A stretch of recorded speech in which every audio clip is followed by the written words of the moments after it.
FHS cannot afford to hold anything back. They have to come out the gates just ready to play, because this is do they go home or not? And Tomatitos, I'm sure, are going to be watching this, rooting for Team Flare pretty hard. We've got tank picks really quickly, actually. They were really fast and prepared on this. And the first map is going to be Cliff. So Flare bringing a 50B, they have brought that before on Cliff. And they're going double CS, Batchet, double 277, FHS. Going for the 1-277, one Kron, then a Bat, double CS. So the 1VZ, I guess, you got to have a VZ on one side, you have a 50V on the other. The Kron, right. I guess you could kind of say it's an autoloader too, but it is a little bit weird. But both teams going with the double CS, single Batchet, right. 3 medium setup. Right. 3 heavies, 3 mediums.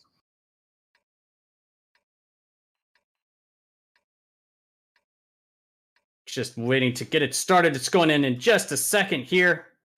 Let the teams that everybody you want to see watches. Win. Yup. Bloop is in what's the 50B. Really interesting is the 50B, all right, on a Cliff. I feel like it's just I feel like it's more of it's a choreographed C2 play, like that building, or maybe even a corner when he shoots up into the 2 line. And it gives you bigger clip potential than something like a TVP with more consistent damage going out. So he's just there to make sure the CSs get up for free. And then a little bit of extra HP too, I guess. Oh, looks like Chase is going straight up. He's going to make it straight up. I don't know if the CSs are going to get a shot on him. Looks like he also has Knight right behind him as well. Knight takes 2 shots of damage. 3. Oh, was it 3? Oh, yeah, it was. Yeah, 4. Down to 832. But they do have 2 tanks up top now. The 277s from Team Flare are now arriving. They did take a little bit of damage, though. It wasn't completely uncontested because Onion and Dark Ninja each took a shot. Correct. So, it wasn't completely unanswered. It's not the worst thing in the world. They got the Lighthouse, but Flare has a very powerful position here at the Donut as well. And how Dark Ninja getting a nice snap on the melee. And the 50B starting to move up to get a little bit closer, try to provide a little bit closer support if the Donut does get pushed. But FHS are on attack. They're going to have to find some way to maybe start blinding at External, but External can stay completely safe. Oh, they need to getting find shot here. Somewhere. Oh, Melly's dropping down. What is Melly doing? That is and Flounder's going too. They're taking so much damage for this. I think even Dodo's getting a shot in as they started to drop. Onion taking some hits from the mid, and with those tanks going, they're just going straight up and over trying to pick these. And Over's taking a lot of damage. Flare just showing they are not taking their foot off the gas at all. FHS look like they do not have a good plan for this. Nexus and Dodo are just coordinating double tap. He's dead. Over is down just like that. 700 HP means bang bang dead. Very nice little 700 HP means 2 shot. Bang bang dead. FHS looking like they had no good plan for this being the first round. They had a long I've ever heard. Really? Yeah, that's some I Love Hitman stuff right there. But it looks like Dodo is just gonna come up and just go, "Hi, CSs, I can climb the hill too." Yeah, hi guys. Looks like you brought some medium tanks to a heavy tank brawl. And remember when he used to make fun of Nexus, and now he's on arguably one of the best teams in the league? It's crazy, huh? Well, I can still make fun of him. No, well, we definitely could still make fun of him. I think we're probably still gonna make fun of him tonight. Oh, I was gonna make fun of him if he bounced that shot on the bang bang dead thing, but Nexus External just coming through. He's like, "Hi, Flounder. Would you like to see my hairline? Here you go. Here's a clip of you. Here's a."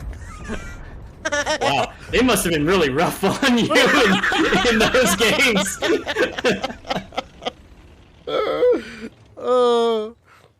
He's just going in there for fantasy points, to be honest.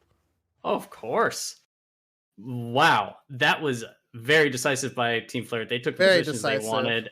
FHS got the Lighthouse, but their 2 tanks, their heavies got stuck, and then they called to drop. They took a lot of punish for that, and then the second that they dropped, they're like, "Oh, so you guys left the tank at the hill? Well, we're just going to kill him because nothing can stop us," and just It was one domino right after the other.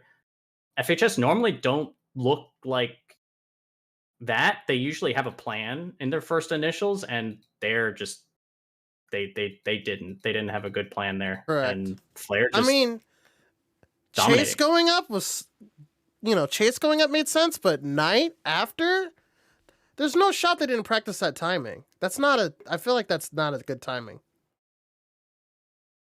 You know what I mean? And just that weird middle like they didn't have an answer to the donut with both CSs going to the southern half and not just playing the kind of defensive spot where they're just able to get those extra shots on the heavies coming in where they're just stuck. And 277s pressured it. They didn't even need a Kronwagen in the middle in order to pressure. They just had 277s. They didn't need some massive gun depression vehicle there. They just poked up and said, well, it's only one guy that can shoot us. And well done by Flare. FHS, though, if there's one thing to say about FHS, they don't fold. They don't throw in the towel. They don't tend to tilt or just say, oh, well, let's just give up. Especially on a day like today where they need these wins, right? And I don't think they want to go home. They had one bad round. They're just going to try to put it behind them, and they need to answer here. And we're going instantly into the second match. Uh-oh, your camera disappeared. Did you forget to plug it in? Yeah. I just saw you literally on my second monitor. I just saw it go boop, and you poofed out of existence. Double 277 from Flare pick, then double VC, double CS from FHS. How Flare are going to counter here in a moment. Double CS and a bat chat, pretty standard stuff, and actually the same lineups that they're bringing last time. But Kronwagen here from FHS and a 60 TP. We've seen that 60 TP used before, and if it can get to the middle, I mean, that's Berger. It can do work and be a nice heavy anchor, but otherwise it's going to be playing that 2-line like the 705A does sometimes on other teams like Burbology. I don't know. We see the 705A get really far, and the 60 TP actually, I think its speed potential's in the low 40s, so kind of like IS4 mobility. So you might be surprised. You also have to remember, if there's anybody that knows how fast something can get somewhere, it's literally Knight. Except for when he goes up the hill behind another CS. Yeah, like the 60 TP too, like it sides when it's like caught out, even against these guns when they have like APCR loaded, the lower pen guns. I feel like it's much more consistent penning a 60 TP in the side. It's much bigger target than it is a 705A. 705A can still give you some like troll bounces. If you're not I'm talking about like the long range shots as it's getting in position. But gosh, and you know what? It's going to be overplaying the 60 TP. But it's very heavy. I mean, double CS. They have to be counting on those CSs to do something, right? And it has to be they're sending them straight up, right? They're sending them straight up top to the lighthouse. Ober's going... Huh? Is he going to just hide at A5? A4, I mean? Is he just looking for the first... He's looking for the first shot on any tanks going up the lighthouse. Look at that.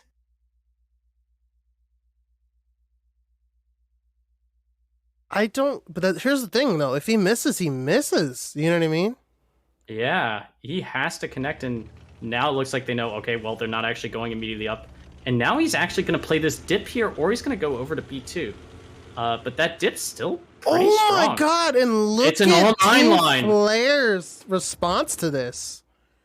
Melly's here. He gets the first shot out. It doesn't connect for damage. The second one does. Dodo is the one that takes damage, but they are not stopped. This is not a cap fest. This is a, well, Melly, you got pushed off last time. You're now going to be shot here.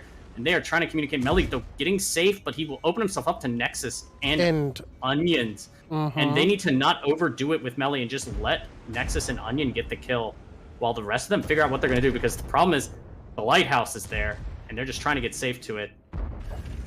Dark Ninja taking a lot of punish from Chase.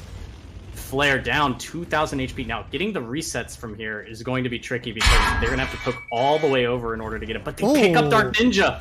Amarek, too. And they're looking to pick external as well. Over. He's making it pretty quickly. Yeah. 15 seconds on the cap. The Kron is going to get the resets. They get the resets. They've got them down. They now. got they them just need to down. slow it down and once the 60 TP gets in as well. This was a Flare blind play that. Look at Knight in a really interesting spot. He went like lower down to get better, I guess, depression. Mm-hmm. On the 9-line side. Mm-hmm. And it's, you know, we do a little mountain goat in our CSs for this because it's not going to show their hand about anything, and about anything that they do normally on Cliff.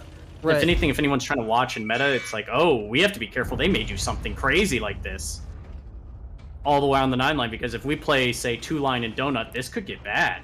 I think theoretically, if they wanted to win this, wouldn't it just be like a melee pick and then leave and then flex mid, or like a split? Oh, if they leave, they don't really have anywhere to go because they didn't want all in. I don't think theoretically an all in would be good, right? It would have been like 2 people mid going up the hill to counter the guys up top. The irony is FHS had no one at the Donut, so they could have actually just disengaged and gone back. But then even then, Ober could eventually, like, they can always drop and go 2-line and go Donut as well. Right. But it was just if FHS weren't set up the way they were and they didn't send 2 tanks up top, it could have been a lot worse for FHS. It's not a great strat from Flare, but it's, given the circumstances, I like it still. It just shows, I don't know, imagine you're playing Flare in the first round in the playoffs and you're on Cliff. You're like, well, we do need to make sure they can't just push 9-line on us, right? Right. Because what if they do? Can see Dodo doing more than 3K. He got the most on Flare, but he was last one alive. Chase, though, farming 4 kills from the top of the lighthouse. Knight getting out 2K. Yeah, I mean, Chase. Look at the fantasy points, real quick. Whoo, 121. Yeah, that's a 100% lot. accuracy. Wow. Yeah, that's a lot. So man 1-1 after Cliff. Man was shooting engine decks and roofs the whole game. Yeah. You know, I was going to say even I tend to not miss those, but that's not always technically the case. So 1-1. Also, if you're trying not to show anything going forward, just kind of bringing simple lineups and just kind of going all in blind push somewhere and just brawling it out does a good job of not tipping your hat at anything specific where people can watch replays. Yeah. But still gives you some practice and just like, hey, let's just simplify it, win or lose. We're going to brawl. And that's always good practice, right? Because we're always going to just audible and call things as we're going, and no one's going to be able to take something away. Here's actually a really good question to ask you. If you're Team Flare and you can kind of inherently decide which team you get to play in the playoffs in the future, do you want FHS in the top 4 or Tomatitos? To be honest, I don't think it matters. You don't think it matters for them? Not really. I think it more matters, well, with double elimination in the playoffs too, teams are probably scared a little bit of the practice partners because they're saying, well, we have a 50-50 chance of facing them as well right afterwards or even higher.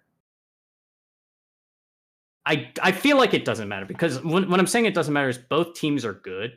Right. Well, I don't feel like one has a massive If the seeding edge. works like how normally it would work, wouldn't it be first team plays fourth? And second team plays third. So but then the losers would face each other and the winners. So Team Flare is technically, if they win this all out fully, they would be second.